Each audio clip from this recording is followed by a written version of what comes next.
Beijing. This is Global Watch. Hello, it's noon in Beijing and 4 a.m. GMT. Welcome to Global Watch. Today we focus on the second Belt and Road Forum for International Cooperation. But first, the headlines.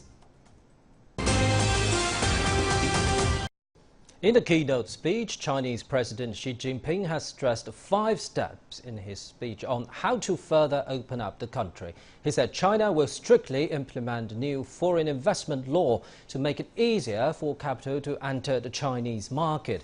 He called for strengthened protections for intellectual property rights and technology transfers.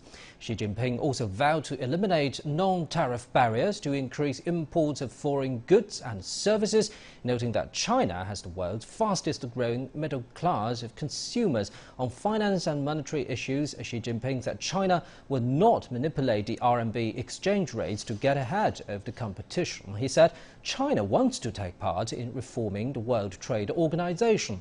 The leader also said China will put into practice business agreements signed with other countries. Now, for more insight into those crucial remarks, we're joined in the studio by Professor Zhao Zhongxiu, President of the Shandong University of Finance and Economics, and Mr. Francesco Paolo Maringio, a China affairs expert from Italy. Thank you very much for joining us, gentlemen.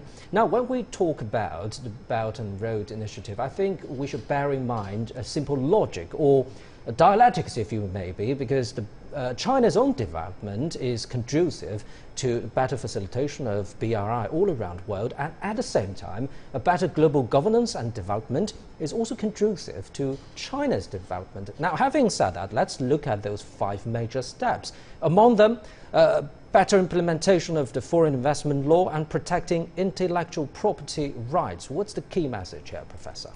Well, the key message from this is, we create a more favorable, more equal business environment for both the foreign investment and China. So that's the key, to open the Chinese domestic market, and we, protect the intellectual properties both for the international company and also domestic company, so that we will foster competition and then increase efficiency, and will take advantage of this mega market, and then we integrate the Chinese domestic market into the global market. So that will be the win-win solution for all the business partners and expansion of the global economy. What's your take on this, Mr. Maringio? Well, in 2018, we have celebrated the first 40 years of policing and opening up. In this stage, China has opened its economy in order to attract foreign direct investment. That was the first stage to start the development and industrialization of the countries. Now we are living a transitional phase with the new normal policy. So now the China economy is changing from massive production to quality production. That means that absolutely need new open policy in order to attract talents, in order to attract high-level technologies and so on. So the measure that President Xi Jinping has announced in these days and in the speech today are the way, the drive to create this new stage of opening China policy. Now let's expand the scope a little bit. In the age of economic globalization, countries are highly dependent on each other for economic development and prosperity. And President Xi Jinping has called for better global coordination on macroeconomic policies. Now we know that your country, Italy, has just signed an MOU with China on Belt and Road Initiative. Take that for an example. How can countries better coordinate their policies under the BRI framework? One step backward. When President Xi Jinping went to Davos, make an important speech that in the West was, and in the West the thinkers were absolutely astonished about it, because the President of China and the General Secretary of the Communist Party of China is talk to globalization and more inclusive economy. The main point of this goal is that now the economy are really interacted one with the other. So we need to drive a global governance of what is happening. Otherwise, we are living at crossroads, a period rich in prosperity and opportunities, but also a lot of risk. If we want to avoid the risk, if we want to leave the risk from the table, we need to implement these policies. And what I see from China in the last years is that it's creating many platforms for global communication, not only in the high level from governmental point of view, but also including think tanks or scholars, many multilateral platforms. It's the way to avoid the risk of the beginning of trade wars or worse, any kind of negative policies in the world. And in his keynote speech, Professor, President Xi Jinping mentioned that the world is facing many challenges. What are the daunting challenges, common challenges for world economies? And do you think BRI is the answer to those challenges?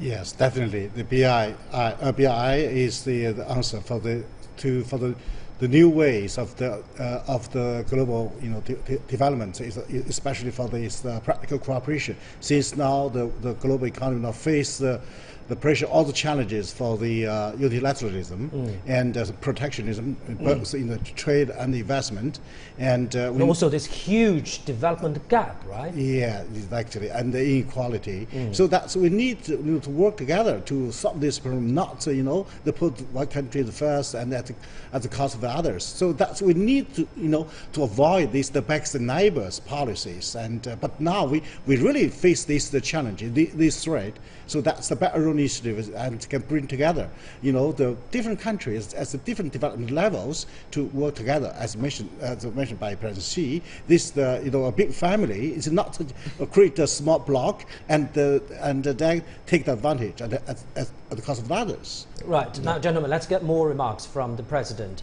President Xi Jinping says those measures to further open up China will be good for world peace, stability and development. He's also calling for the fair treatment of Chinese enterprises, students and scholars overseas. We also hope countries in the world can create a favorable investment environment and equally treat Chinese enterprises, Chinese students and scholars overseas, and supply a fair and friendly environment for them to normally conduct international communication and cooperation activities.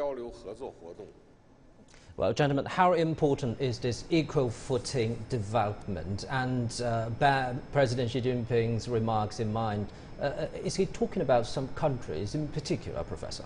Yeah, actually, we know, in the area of technology, Chinese firms like Huawei, the Zhongxin, and others, receive the discrimination, and they are not allowed to participate in some, vendor the bidding for for example 5G the technology, the network, and also some students are banned to apply for some programs, and even the scholars in social science and humanities, they are forced, they're basically cancelled. Out of no reason. Out of no reason. Yeah, yes, it's abnormal. It's unbelievable. So that's the real threat to the world order. So we say, well, we need this fairness. We need this non-discrimination. We need this people-to-people exchange. And Mr. Maringio, what's the common conception in the West, according to your observation, towards Chinese technology, Chinese students, Chinese scholars, and how important is communication at all levels for countries to enhance their understanding? Yeah. I would like to make a comment on these Huawei issues related to my country, because we are living a really contradiction, incredible contradiction, because there is a part of the society that is absolutely against the use of Huawei technology to implement the 5G, but there are no other alternative in the market. There are no other 5G technologies that we can implement. So why we should stop now and don't do research together, we don't do further dialogue together, in order that everyone can save its own points that are important, but together we can make a path together. So in order to move these ideas that is rooted in a sector of the society, I believe that this continuous dialogue with scholars, with think tanks, with the consultative meetings with political parties or government level will serve to solve this problem. That's the way. The dialogue is the way. Other way, we will live critical times. Communication is crucial. Now, Yes. let's get more remarks from some other world leaders. And for more on that, let's cross live to my colleague Zhou Yun at Conference Hall. Over 30 heads of state and other government leaders attended the opening ceremony, and some of them have delivered speeches as well. Zhou Yun, tell us the main takeaway. Hello there, Pandang. Well, heads of state and international organizations participating at the opening ceremony of the forum voiced their welcome for China's Belt and Road Initiative, as well as the new opening up policies and reforms that will be implemented by the country. While Russian President Vladimir Putin said that Russia is a firm supporter of the initiative, and also because it incorporates the concepts of economy and humanity. It also matches Russia's efforts to establish an alliance in the Eurasian economy, which he called this time the integration of integration. And he also believes the Belt and Road Initiative is beneficial and promising. Let's take a look. The overall initiative by Chinese president chimes well with the Russian idea of the strategy of the Great Eurasian Partnership. That specifically means integration of integrations, which is close synergies between bilateral and multilateral integration developments on the Eurasian continent. Russia is ready to do its best to provide for the transparent, comfortable environment propitious to cooperation and interaction on the Eurasian continent. It's important to come up with effective responses to fragmentation, possible fragmentation of global political, economic and technology space. Besides President Putin, there are also other world leaders expressed their support for this initiative. For instance, Egyptian president said that his country attaches high importance to the Belt and Road Initiative, given the enhanced synergy between the projects under this initiative with the development of Egypt. And this, I think, echoes President Xi's speech that, he mentioned the initiative is not an inclusive club for China, but delivers tangible benefits and win-win results to other countries as well. Moreover, former president of Kazakhstan praised this new thinking, saying it has presented a new model of globalization with an eastern phase, and Kazakhstan is well prepared to participate. And finally, the 93-year-old Prime Minister of Malaysia said that he had advocated the revival of ancient Silk Road for a very long time and believed the Belt and Road will boost connectivity between China and Southeast Asia. So I think this kind of wisdom, prosperity, as well as innovation generated by the initiative is believed and supported among various countries that will bring new impetus to the global growth. Back to the studio, Pandang.